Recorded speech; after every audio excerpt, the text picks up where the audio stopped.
Good afternoon, everybody, wherever you are in Australia, New Zealand. Thanks for joining.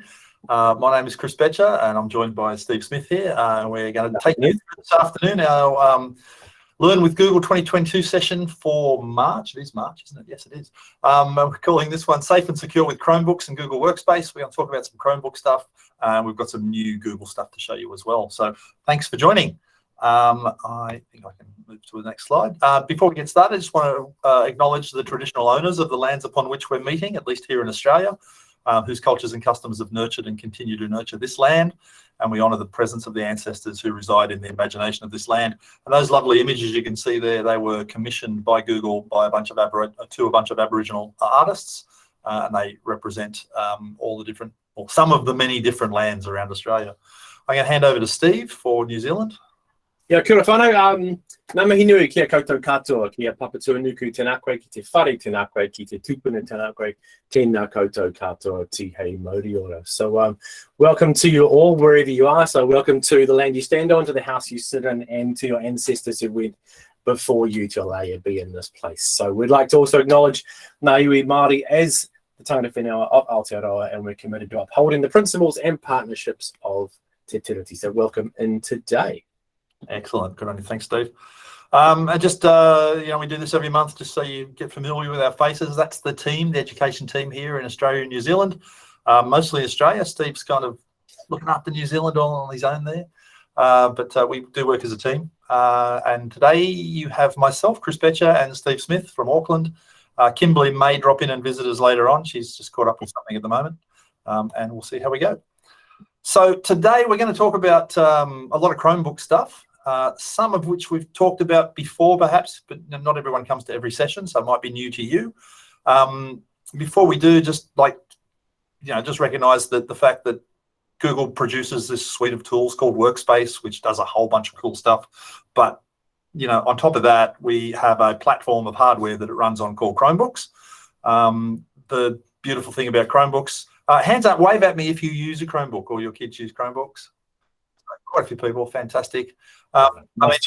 So as you would probably know, then they're lightweight, durable. They're designed for students, and they boot up in 10 seconds. The battery lasts all day, and the idea is they're designed to be simple, affordable, secure, and shareable. And I think they do that really well. So hey, Chris, a really nice little fact about Chromebooks is our CEO Sundar actually worked on the Chromebook team way back when the Chromebooks were first being released. I remember that. Yeah, I remember that. Yeah. That's awesome. We definitely, and some people ask us, I was at an industry function not so long ago, and someone sidled up to me from another tech company and said, so you guys don't really use Chromebooks like within Google, do you? It's like, absolutely. I can 100% guarantee you we all work on Chromebooks here at Google. Like we're not making this up. We're not expecting kids to use it, no one else. Google runs on Chromebooks. We run on Workspace. It's very much the way it works here. The idea with all of these solutions, be they hardware or software, we want them to be easy to use. We want them to be flexible and scalable so you can do all sorts of stuff with them. We don't want to tell you what you should do with our tools. We want them to be flexible enough that you can do whatever you want with them. Most importantly, they're built for collaboration, and they have been from day one. And I know, some of our competitors now are discovering how important collaboration is and everything, but it's been from day one in the stuff that we're doing, and I think we do it pretty well. And the other thing about the stuff we try and build at Google is it's secure by design. In other words, we don't just build systems and then afterwards go, oh, maybe we should think about how to make this secure. We start with security as the first principle. In fact, Steve, I think we have a competition, don't we, where if you can hack a Chromebook, the prize is, was it last time I heard, it was like $500,000 or something? It's a huge amount. It's been going up for a long time, and it's never happened yet. Even the hackers at Manaiakalani can't break them. So they can break them, but they can't break into them. So look, if you got students who want to try and hack a Chromebook, tell them to go for it, because I'm not even going to touch wood. I'm going to say it hasn't happened yet. So it's been going for so long that people have always given up, and that's because we have a special little chip inside our Chromebooks that encrypts everything in the Chromebook and then unencrypts it at the other end as well. So built by design, as Chris said. Yeah. So we get a lot of questions about Chromebooks, and we may be somewhat preaching to the converted today, because I know a lot of people said that you guys use Chromebooks. But for the rest of the world who hasn't really cottoned on to Chromebooks yet, We get a lot of questions all the time, and these are some of the questions we kind of get. And I don't know if you have a look through that list. Maybe you asked some of these questions at some point? Maybe these are things you wondered about. But people ask, well, isn't the Chromebook just a web browser? Like, can I really do anything else with it? What do I need an antivirus? Why don't I need an antivirus? Where's the caps lock key? That's the other common question we get. And so there's lots of conceptions and misconceptions about Chromebooks. And so, I'd like to dispel some of those today, hopefully. So there's a list. We're going to go through some stuff, and at the end of the stuff we'll go through, we'll put that list up again, and we'll see how many of these questions we've answered, if that sounds okay with you guys. Steve, I don't have visibility on the chat right now. Yeah, so you can I've got that, mate. You're good. Yeah. So Awesome. I can have a good chat. And as I said, look, if you, Adrienne asked a really great question. What's the average price? It's really hard to tell. I mean, we do have some really cheap Chromebooks around at the moment for $240 odd, all the way up to $2,500 Chromebooks that are kind of 17-inch foldable aluminium, beautiful pieces of machinery. So all sorts of different prices, but I know a lot of schools do love our Chromebooks because there is that budget option, moving right the way up through those more expensive ones for teachers as well. So, if you've got a question, folks, just whack in the chat, and I'll answer it if I can. If I can't, I'll fire it across to my learned colleague, Chris. In fact, it's interesting you asked that, Adriana, because Chromebooks had a reputation, and probably still do have a reputation for being, quote, cheap. We like to use the term affordable, not cheap, but it's very much a matter of people think, well, if I want something inexpensive, like a Chromebook's a good option. And it is, but it's like everything in life. You get what you pay for, right? And so if you buy an inexpensive Chromebook, you'll get a good Chromebook, but it's an inexpensive Chromebook. And there are clearly, more upmarket ones if you want to go there. The thing is, a couple of years ago, Google released a reference machine called a Pixel. And it was an aluminium bodied, beautiful touchscreen. It was very advanced for its time. And they charged $1,000 for it. And I bought one at the time. And I remember having all this buyer's regret, thinking, I just paid $1,000 for a Chromebook. What am I thinking? And I stopped and thought about it afterwards, and I went, in hindsight, using it, it was actually, and I don't have it anymore, but at the time, it was the best computer I'd ever owned. And I'd had Macs and all sorts of things. It was the one I enjoyed working on the most, which I think counts for a lot. But the other thing about it, it was $1,000. But the next closest Mac I could have bought was like $2,000. So, I think you've got to put it in perspective about what you get for your money. And I think that is that, as you said, we've designed it to work with our software, and our software is designed to be really lightweight. Therefore, we don't need to have, a super, super grunty machine because everything runs in the cloud. So if you know software as a service, that's how it's designed. It doesn't have to run on the computer. It runs up in the magic cloud somewhere. Yeah, exactly right. So these are some of the things we're going to cover today. We'll look at sort of some of the ways you can find your way around a Chromebook, how you manage them. We'll touch on a couple of those things. We'll look at where you get the apps from, and we'll talk about some apps a little bit.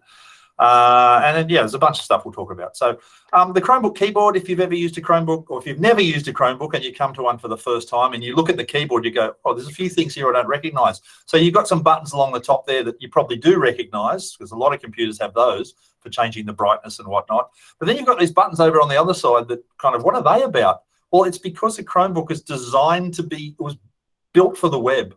And so things like the back button and the forward button and the refresh button, which you'd normally have in your browser, it's right there as a physical button on the device because it's built for the web.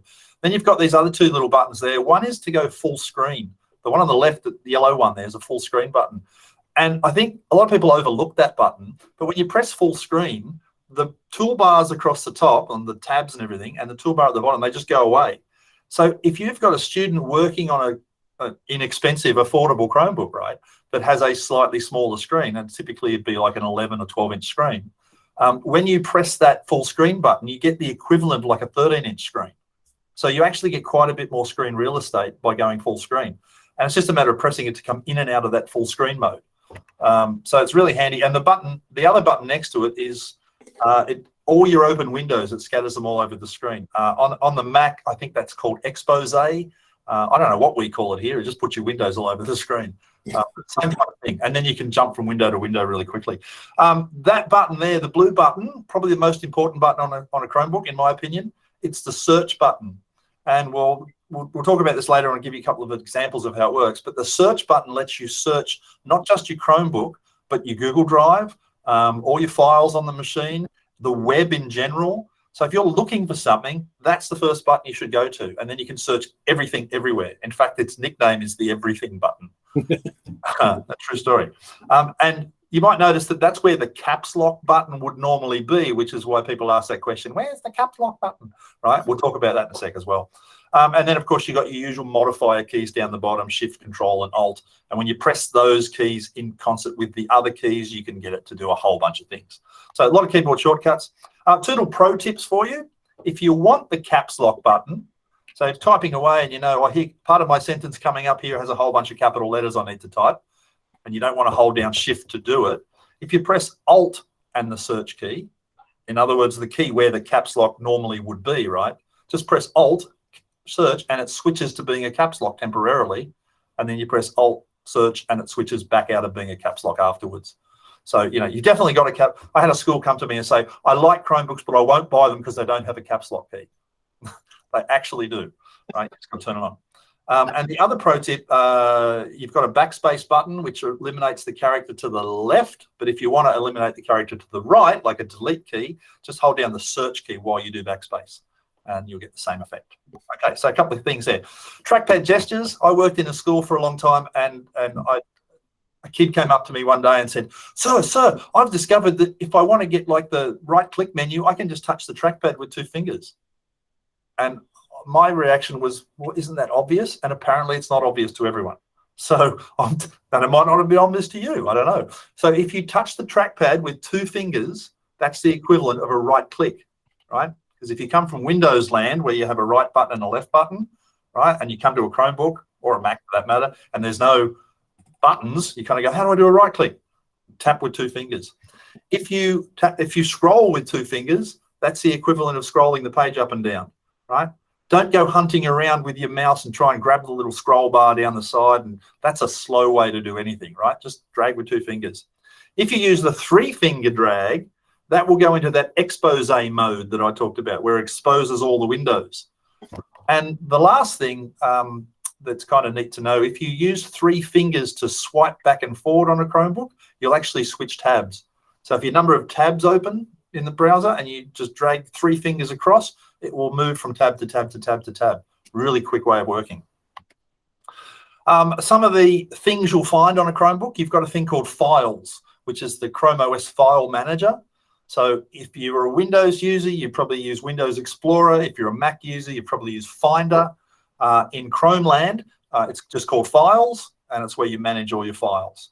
And you can both browse your local files that are stored on your hard drive and also browse your Google Drive files as well from there. One of the things in the Chrome OS file manager, a lot of people don't realize that if you just highlight a file in there and tap the space bar, it will bring up a preview mode and you can look at a file without actually opening it. Mac does the same kind of thing, but we do it too. It works exactly the same way.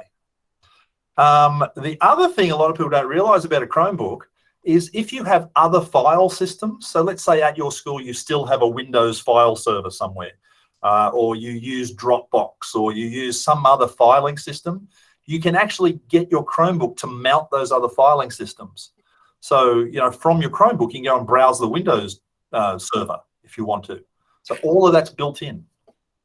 Sorry, Steve, were you going to say something? No? Okay. No, I'm good, mate. The other neat thing, I mentioned some of the more affordable Chromebooks have smaller screens. I think the one I'm working on here is like a 14-inch screen, so it's not too bad. But if you were used to having a bigger screen, you might just find a little bit cramped. So one of the things you can do is to go that full screen mode that I talked about. I'm just going to actually, I probably need to come out of here and share. Oh, I am sharing the whole thing. So the full screen thing I was talking about, if I press the full screen button, watch what happens. You see how all the toolbars at the top and bottom of the page went away, and now I just have more room. If I press that again, they come back. Okay. The other thing I want to show you, if I just take my 3 fingers and drag upwards, right, which is the equivalent of pressing that button in the top row that I showed you, right? But if I drag upwards and I go into that expose windows mode, one of the things across the top here is called virtual desks. Now, you can create as many virtual desks as you like. And I might just to make the point here, I'm just going to drag my calendar here. All right. So I've got 2 windows open on the first desktop. But let's say I just need to check my calendar occasionally. I can take that and drag it up there and drop it on the 3rd desktop. And so now I can actually switch between desktops. And you can have up to 8 desktops. So if you're working on multiple things at once, you can just create a whole bunch of virtual desktops, drop the applications onto each desktop that you're using, and then switch from one to the other. The keyboard shortcut for switching desktops is the search key and the square brackets. Left or right will move you left. Oops, sorry, no left on that one. Or back that way. And so you can actually have a lot of virtual space to work on, even though the screen might be relatively small. What else we got here, Steve? Jump in if you need to, right? You're doing so well. Oh, thanks. Down the bottom of the Chromebook, you've got that strip along the bottom. It's called the shelf. That's its official name. And that's where all the apps can be stored along the bottom. When you open a tool in a Chromebook, you'll see it appear on the bottom of the shelf here. And what you can do is if you right-click or 2-finger tap on one of those icons, you have the option to pin it. This one says unpin at the moment because that's already pinned, but you can pin and unpin, in other words, attach those icons to the tray. So things you use relatively often, just right-click on them and pin them to the tray, and then they'll always be there. You don't have to go hunting for them. A little bit exactly how it works in sort of Windows or Mac land. Now, taking screenshots. I've used Windows, I've used Mac, I've used all sorts of operating systems, and I really think that Chrome OS does the best job of taking screenshots. It's such a beautifully simple system. But of course, it means remembering a keyboard shortcut. So the keyboard shortcut, if you want to do the whole screen, is Control and that button in the top row, right? And I don't know how to describe it. It's called the Windows button, right? The window button. And then if you just want to capture a specific window on your screen, it's Control Alt and that button. And if you want a specific region of your screen, you go Control Shift and that button, and then click and drag to show which part of the screen you want. So now I don't know how this is going to translate. Let's try it. I'm going to go Control Shift and that button. And look at that. It works. Nice. It works, right? You get this overlay screen. And now you can see, that's a bit hard to see, but so if I put it somewhere where you can see it. Depends what screen you're on. I'm just going to grab my cursor and drag across there like that. So I've selected that region. Now, when I let it go, see there's a little button in the middle that says Capture. All I need to do now is press Enter, and it captures that region of the screen, but it also copies it to the clipboard. So now all I want to do if I want to put that somewhere is just go there and say Control V and paste it, and there it is. So to capture something and then use something is literally 2 keyboard shortcuts. And it just doesn't get any faster than it. As well as putting on your clipboard, it also puts it in 2 other places. One of the places it puts it is it stores it in your, well, wherever you've told it to store it, normally the downloads folder. But the other thing, there's this neat little, I'm just going to get rid of this for a second, right? There's this neat little thing that's relatively new to Chromebooks. This is called the tote, right? You can see its name's popped up there. When you copy and paste, when you screen capture something, it automatically goes to the tote. And the tote is this little area where it keeps your screen captures. So if I want to use that screen capture somewhere, all I need to do is drag it out of the tote, and there it is. So the idea of the tote is, you know, if you do a whole bunch of screen captures and they'll all be sitting there in the tote, you can go back in time and grab something that you did like 3 screen captures ago and just drag it out. You don't have to go, oh, copy and paste it, but now it's not the thing on the clipboard. So nice, simple way to do that. The other thing about taking screenshots is you can also record your screen. Now, I don't know how well this is going to translate. Let's try it. If I do this, oh yeah, this will work. Yeah. We can see that thing pop up down the bottom, so we're good. Yeah, you can see it. I was wondering whether you'd be able to. Oh, there's my mouse. Lost it. There it is. So you can see down here, I've got a little switch between a camera and a video camera. So if I want to screen record, and I know a lot of people love Screencastify for doing this. I love Screencastify as well. But sometimes if you just want a really simple snap of a short video, you can just flick this little switch over to the video mode, choose whether you want full screen, just a specific area, or a specific window, right? Let's do the whole screen, right? And also, if you want to record your voice while you do this, go to the gear wheel and just make sure the microphone is set to on, because it's off by default. Okay, so just turn your microphone on. Now when I do this, it says click anywhere to record. It'll go 3, 2, 1. And now we're recording my screen, and I can do whatever I want. I can let's click on that and move that around. And, I'm not really doing much interesting. And then when you're done, you go down to the tray and you hit the stop button. And there is the screen recording just done right there. If I open it up, you can see there it is in the Files Manager. And if I click on it to open,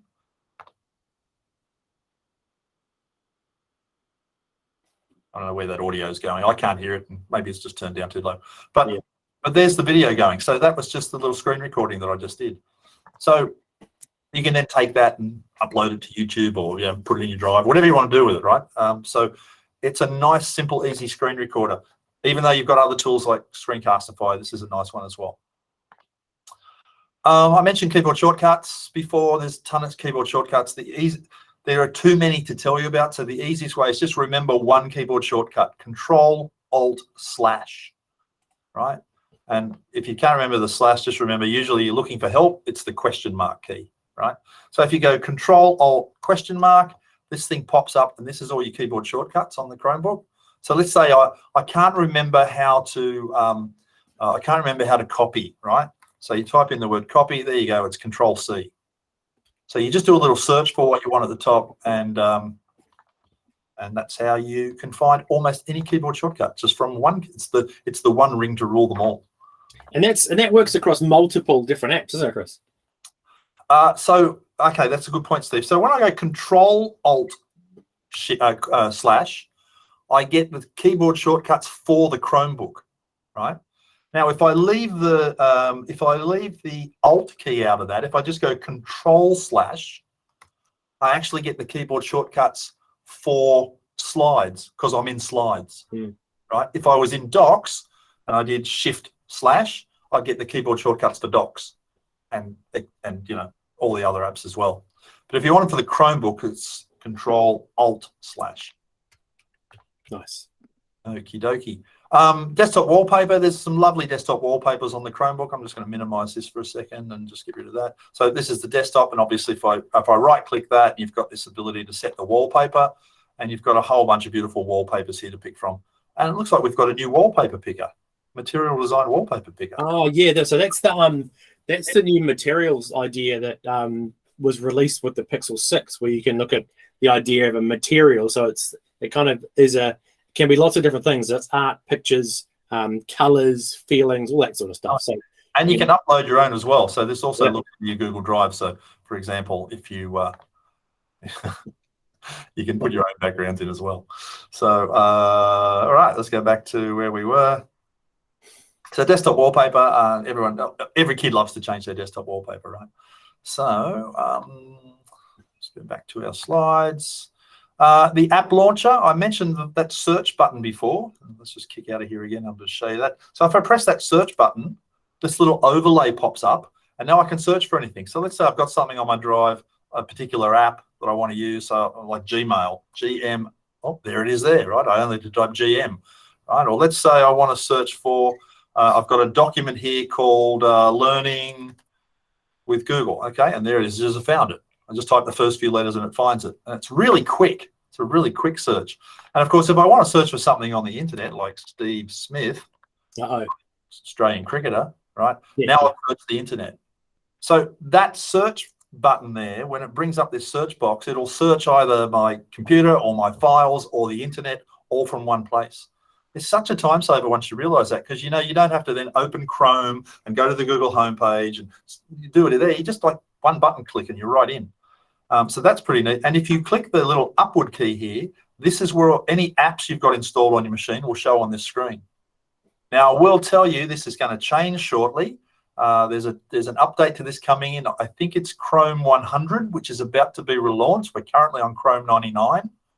And what it will do is it will put instead of that whole bar coming up, it'll actually pop up a box on the side here, much the same as if you've used Windows or Mac or that kind of stuff before, where you get that sort of Remember Windows 95, the start menu, right? It's very much like that, actually, where it just pops it up on the side there rather than taking over your whole screen. I've enabled it on a couple of my machines. I really like it, and I think you guys will as well.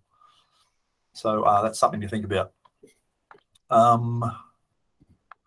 Steve, I'm doing a lot of talking here. Jump in. Why don't you take this one? Yeah, you could. Hey, look, yeah, why not? So the Chrome Web Store is where you find all the. So if you want to change the theme of your Chromebook, if you want to put some different apps in there, games is listed there as well. And there's a lot of work being done around gaming on Chromebooks.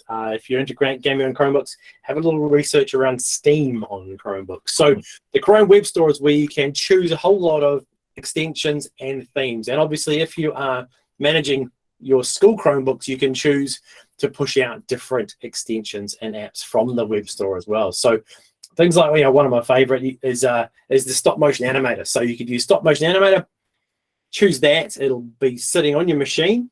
And also you can push that out to all the devices you're managing at your school as well. So Chrome Web Store is where you go to find all those extra things that give you the lots of things that you like to use to do lots of different jobs. And on the next slide, Chris is going to go. I'm just switching back to something that's less copyright infringing, Steve. Yeah, I was wondering about that. Yeah. There we go. What I was just going to say, like, how would we find the web store? So if you're on your Chromebook and you're looking at the screen here, like, how do I get to the web store? Yeah, it's a great question. So you can either go up the top to your extensions. No. How do you really do it? Oh, do you want to go to the anything key? It's going to be on search. Press the search button. Press the anywhere key. Brings up. Yeah, there you go. Pop it up. WEB finds it straight away. There's the web store. Straight on there. So that everything button really does do everything. Really does do everything, right? And this is where you find things. So you want to search in the store. So if you want to, I don't know, you want a timer, type in the word timer. It'll find all the timer extensions and whatnot. So great place to search for stuff. When they come up, they're also split into kind of the extensions, they're into themes and they're add-ons. So you can go right through that and see what you're looking for as well. Now, just a word on apps. So there's a number of ways Google has approached building apps in the past. And when I say apps, it's not the same as if you install, I don't know, Adobe Creative Cloud or Microsoft Word or something on your computer, where you're literally installing a piece of software onto your hard drive. That's not how we really think about this. So an app in most times in Google language is something that's still on the web, right? Mm-hmm. Now we're making a slight change to the way we think about this. We've built these apps. They were called Chrome apps for a lot of years, and they were designed to work within Chrome, and they leveraged a lot of the Chrome technologies. We're shifting to a new system called PWAs, Progressive Web Apps, and I just want to give you a little example of how that works. So I might go in here and I search for, say, Drive, right? And it finds Google Drive here for me. So I'm going to open that up. Oh, actually, this is, hang on a second. That's not quite the way I wanted to do that. You might want to do that. Interesting. I'll tell you what, I'll use YouTube as an example. Yeah. YouTube is a much better example. Okay, so I've just gone to YouTube. It's in my browser, so I'm in Chrome. You can see it's a browser tab inside Chrome. I'm in youtube.com, right?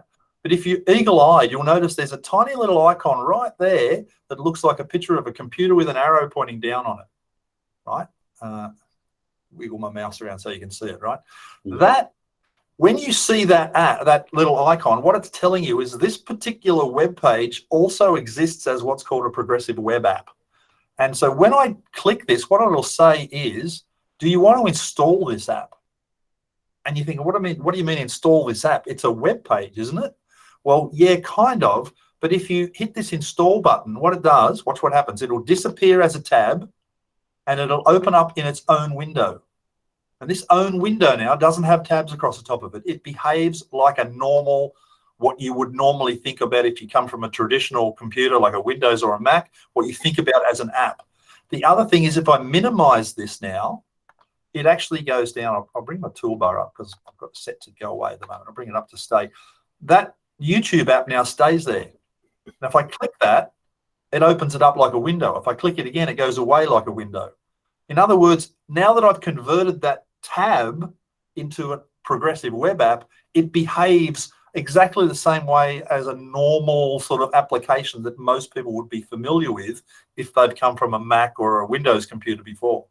And I can see, Chris, that you're using, you've got Meet down there as well pinned, and I find that Meet as a PWA runs a lot better on my computer. It's a lot more lightweight, I find, than using it straight out of the browser. So, if you're having trouble with Meet at home, if you've got a bit of a dodgy connection, I find that if I use the Meet PWA, it runs a lot better. Yeah. So if I click on Twitter here, you'll notice it'll open my Twitter, but it opens Twitter inside a window. Twitter's running as a progressive web app. If I open up this little application here, that's our cursive app, which we'll talk about a bit later on. Maybe it's running as an app. So I'm really finding myself moving away from this idea of having a million tabs open and all these things in tabs to now saying there's specific things that I want to use like that will behave as an app. So let them behave as an app. So keep your eye out for that little icon up in the top corner there, because I think try it. You might like it. Nice. So anyway, that's the Chrome Web Store, a bit about progressive web apps. And then we'll talk about the other part of this, which is the Play Store and the Android apps. So one of the neat things about Chromebooks is, especially the newer ones, if you've got really old Chromebooks, they might not do this. But most of the ones in the last couple of years, they can run Android apps. Now, if you have an Android phone, you probably know there are literally millions of applications in the Play Store that do all sorts of interesting things, and you can run all of those on your Chromebook. Now, I'm not recommending you do that. There's a lot of things I wouldn't run necessarily, right? But there's some really good stuff in there, and you have the option. So one of the most popular ones in the education space is Minecraft, because Minecraft doesn't run in the browser. I had a conversation with some people yesterday. We were looking at which Android apps they should install, and they went, "What about Wii Video?" And I go, "Well, you can do that in the browser." "What about Creative Cloud?" "Well, you can do that in the browser." Like most things now will run in the browser, but occasionally you'll find something there is no browser-based version of it, but there is an Android version. Minecraft's a great example. So you can actually run Minecraft on your Chromebook now as an Android app. So that's one of the sort of the main use cases in education. But there's a ton of them. If you've got any really nice app, the Netflix app, for example, or whatever, you can run all of those as a first-class citizen Android app on the Chromebook. And often I find, Chris, if I'm installing something on my phone, which I obviously have my account on my Chromebook as well, it will ask me if I want to install it on there as well. So, and when you're installing those apps, it tells you all the places you can install it as well. Exactly. Now you don't want this to become a free-for-all with kids just installing a million things on their Chromebooks. So the way the Play Store works in a managed environment, so in a school, the administrator actually needs to pre-approve the apps for the domain. In other words, a student just can't go, "Oh, I want this and that and that and that." They just install a million things. They can only select from the things that an administrator has agreed is approved. So when a student goes to the Play Store, they'll only see the apps that the admin's allowed, right? And so you've got quite a lot of control over this. It's very much the opposite of the web store, where it is a bit of a free-for-all because there's nothing in there that can really hurt you, right? But in the Play Store, very much approval only. Nice. And then there's a bunch of built-in. I thought I'd change that picture. No, you've still got this great picture. I think you've done the next one. So I think your camera picture's so good. We just got to keep using it. I thought I'd change that picture. There you go. I did not. There are a bunch of apps that are built into the Chromebook as well. So some just utility style things. There's a camera in there. There's a gallery for looking at your images. By way of explanation, again, if I just press the everything key and bring that up and I type the word cam, right, there's the camera. If I open it up, there's the camera, and it will fire up in a second. And hello, that's the camera. And you'll notice that you used to be able to take photos and videos in here on the camera. If you haven't looked at it for a while, it's had a little update. So you can do photos and videos. You can also now take square photos. So, if you want to put something on your Insta, you can do a square photo right here. And the other neat thing is there's a scan button here now. That will open up a little scan button, and you can scan either a document or a QR code.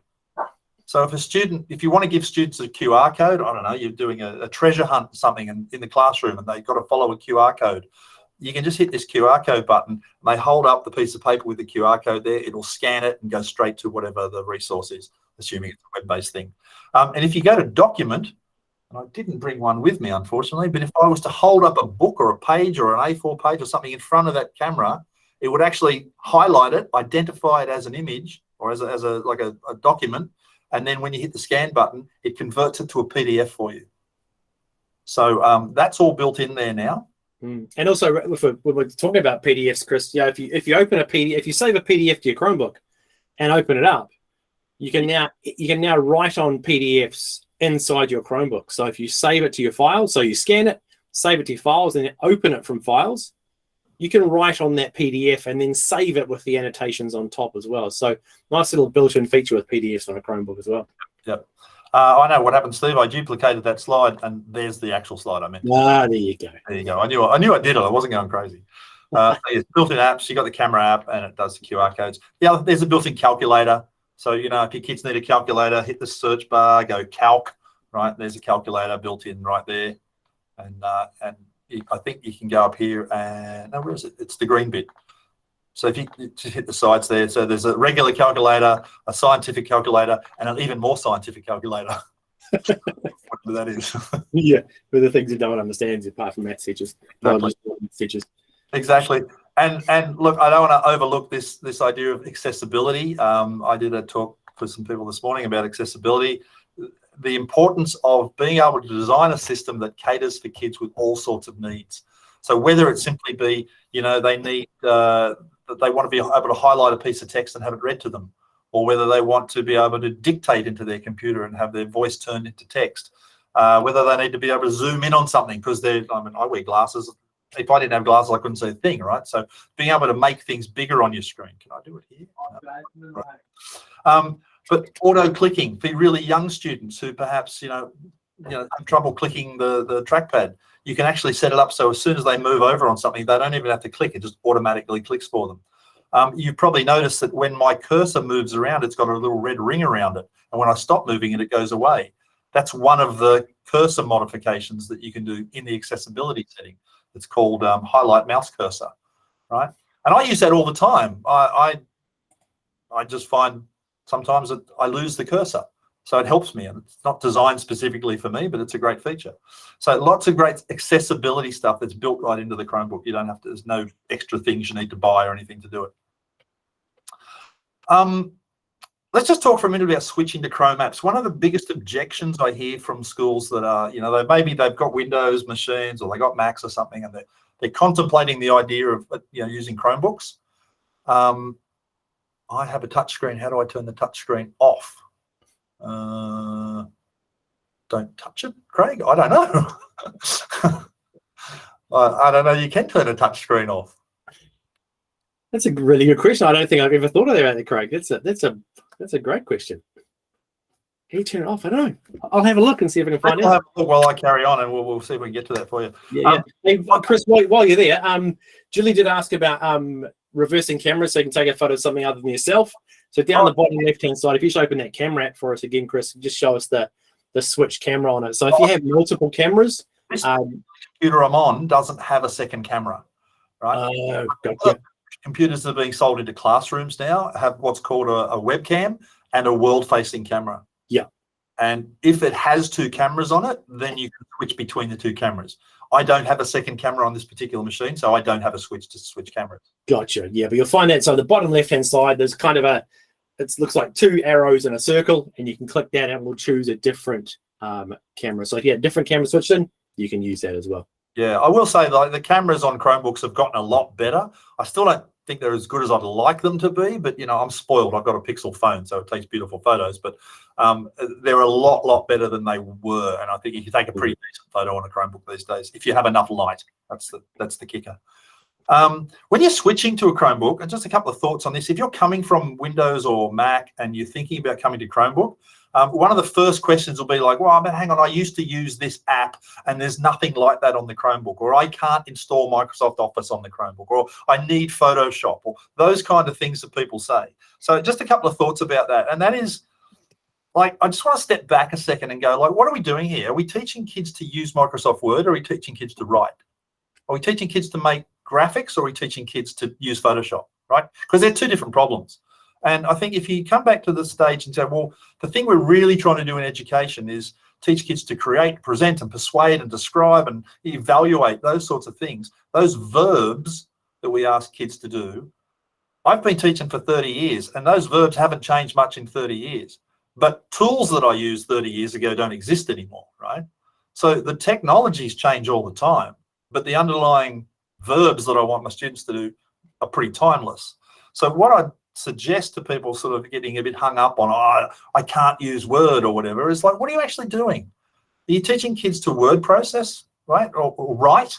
Then, like, if you used to use Word, try Docs. If you used to use Sheets, try Excel, try Sheets. Use PowerPoint, try Slides, like, because they're functionally equivalent, right? But then you get into sort of murkier territory. Like I like Outlook. There's no Outlook on Chromebook. Well, actually there is, but like, try Gmail, right? Desktop publishing is an interesting one. If you've used InDesign or Publisher or something, I have teachers say to me, oh, but I need Publisher. No, you don't. You need your kids to be able to publish, but you don't need Publisher. You just need a way to publish.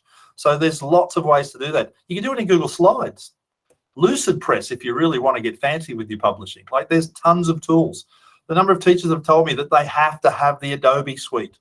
I like the Adobe suite, right? But most of the time what I see being done with the Adobe suite can be easily done in Canva or Creative Cloud Express or something else. Like, if the goal is to produce, I don't know, a poster that persuades an audience, the tool's not that important.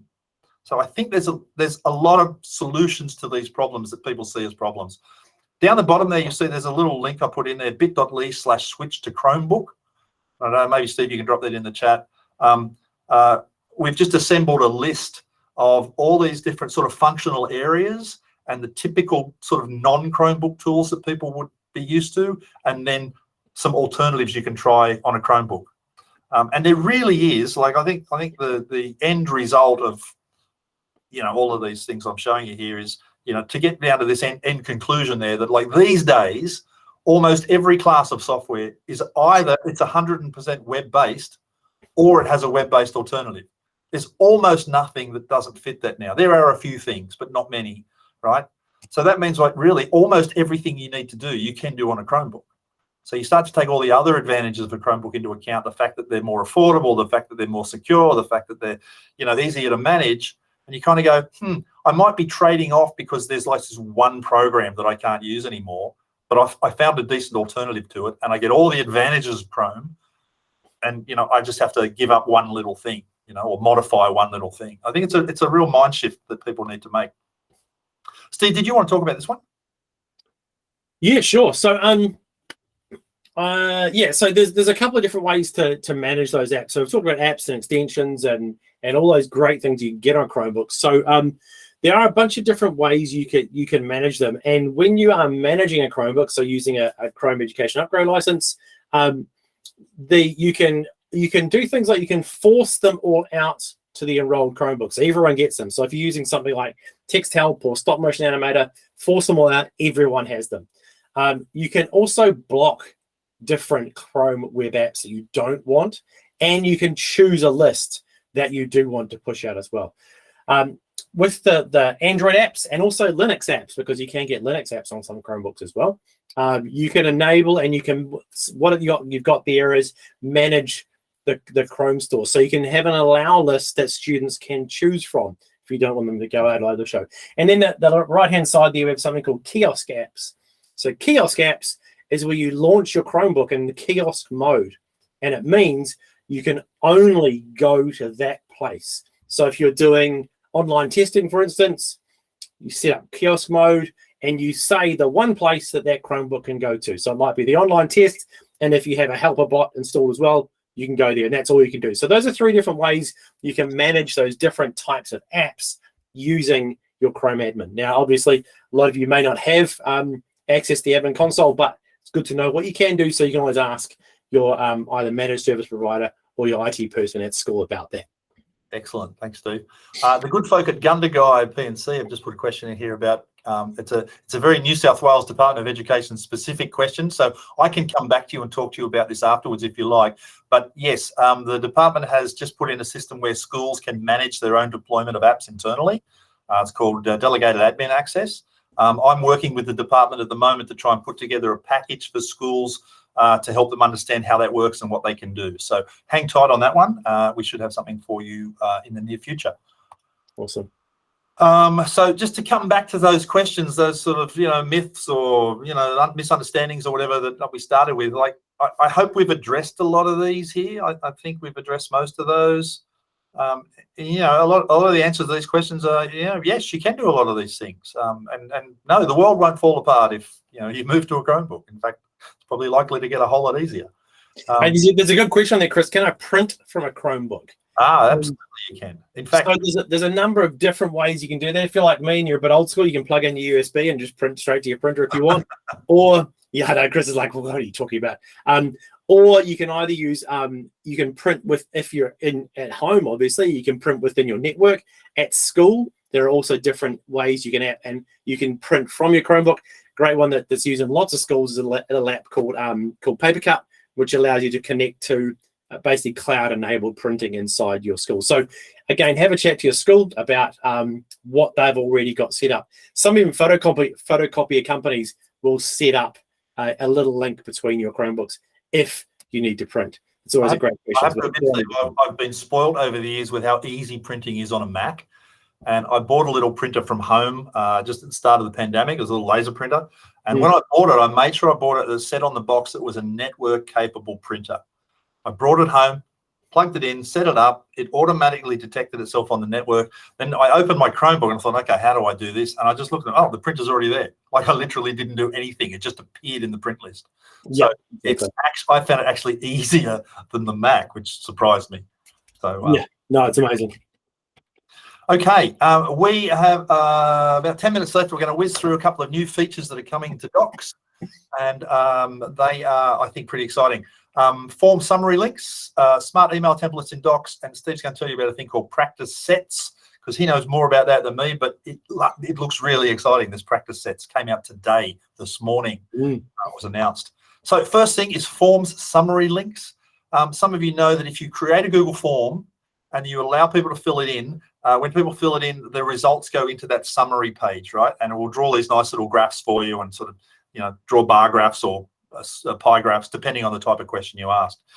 What you'll be able to do now is to actually link those to an external document, so slides or docs or drawings. And I've got a little sample here for you. So we're going to try this together, if you guys will humor me. So what I've done, I've got a Google form right here on this link. So if you can either scan the QR code with your phone or perhaps just type in that into your browser, bit.ly/gformlinks, and you'll get a very simple one-question form there, which simply says, what's your favorite Google color? Blue, red, yellow, or green, right? There are no right or wrong answers on this. So what I'll get you to do is to vote on that. And what I've done, let me just go over here and show you what I've done with this. If I can find it, there you go. So this is the Google form that I made, right? And most of you, if I go to edit mode on this, most of you know that I've got, here's your question, right? And you go over here to responses, and it's drawn this lovely little graph for me here, right, of all your responses that you've just put in. And thank you for doing that. Now, when you hit this copy button, it used to be that it would copy that graph as a graphic, and then you could go to somewhere else and paste it in, and it would paste it in as an image. Now look what happens if I go here. Actually, just get rid of that one. I'm going to paste a new one in, right? If I go paste, it says, do you want to link this or just paste it in? I want to link it. So I turn that on and say paste.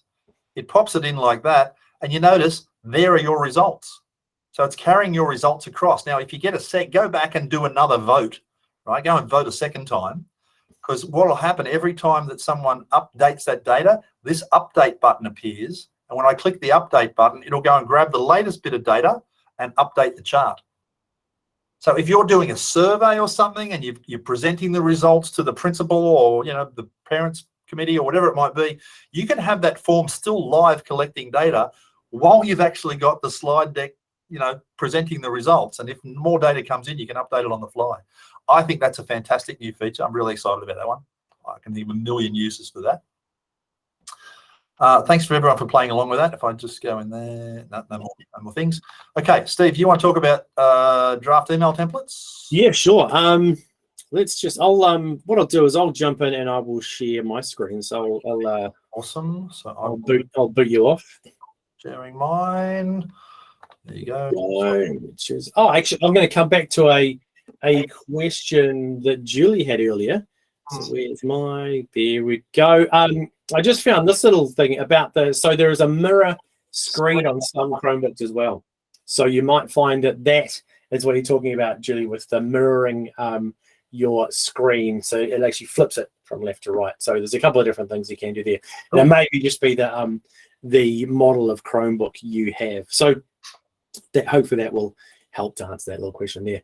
So we've talked a little bit about Chrome, about smart chips inside Chrome, and the fact that a lot of our apps are being built a little bit differently now. And this basically works by just typing that @ key. So if I go @ what it's going to do is it's going to bring up a menu for me. And what was just released today is the email draft. Now, Chris took us through this a little while ago at pre-release, but now it's rolling out. So it's on the updates blog. So if I go... I think by pre-release, Steve, means when I didn't know I wasn't supposed to talk about it. Yes, that's exactly right. So if I want to type an email to Betcha, I'm going to put his name in there. And if he is in my address book, it'll pop in. But basically what I can do is I can write myself an email in here. I can draft it up inside Docs.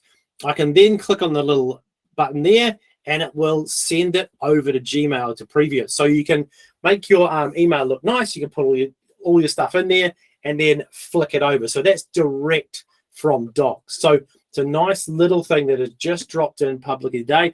It is rolling out as lots of our features do. So it does take some time to roll out. So I won't spend too much time around that. It's in the next 2 weeks.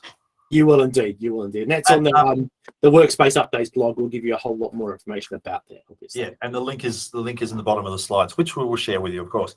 Yes, the use case for that would be like if you want to collaborate on the wording of a draft for an email, you can actually put it in the doc, put that little drop template in there like Steve just showed you, invite people in, you all collaborate together on getting the wording just right, and then when you're ready, that one button click up the top there will actually send it straight to Gmail, so you can just send it. It sure will. Yeah, exactly. And the last thing Steve wants to show you is this thing called practice sets.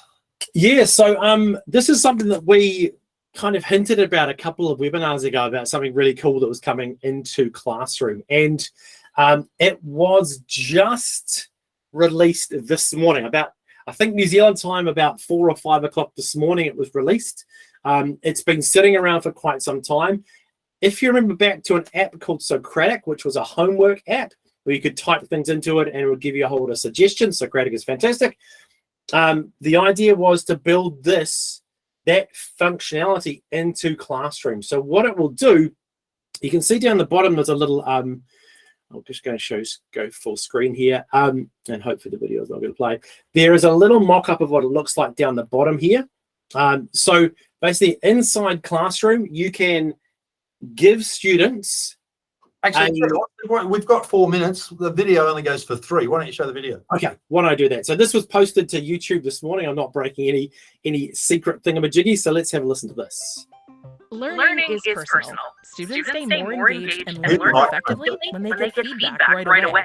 But one-on-one help for each student isn't always possible with the learning tools that exist today. For educators, having a round-the-clock tutor for each student that could help them grade classwork and give insights into student comprehension would be ideal. That's why we're creating a new tool in Google Classroom called Practice Sets, which enables educators to create interactive assignments from their existing content or from scratch. Students can get help as they answer questions, and teachers can get automated insights to know where students are getting stuck. Let's take a look at how it works. Once teachers practice sets use content or by writing their own questions, our adaptive learning technology identifies the relevant learning skills for each question and finds relevant hints and resources that will be available for students if they need help. With all the typical question types like multiple choice and short answer, Practice sets also have a built-in math keyboard and use our adaptive learning technology to enable equivalent answers for robust auto-grading. Teachers assign practice sets in Google Classroom like any other assignment. Students open practice sets right from an assignment in Google Classroom. As they work, auto-grading lets them know right away if their solution is correct, which helps build confidence, keeps them engaged, and prevents one misunderstanding from impacting the entire set. If they don't get a question on the first try, built-in hints help them along. When a student is unsure of where to start, they can open a resources section, which provides recommended videos and concept cards for each learning skill.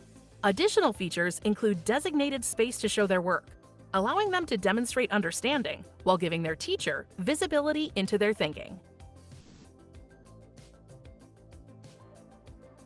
For assignments created with practice sets, you will have enhanced features in the Classroom Grader view.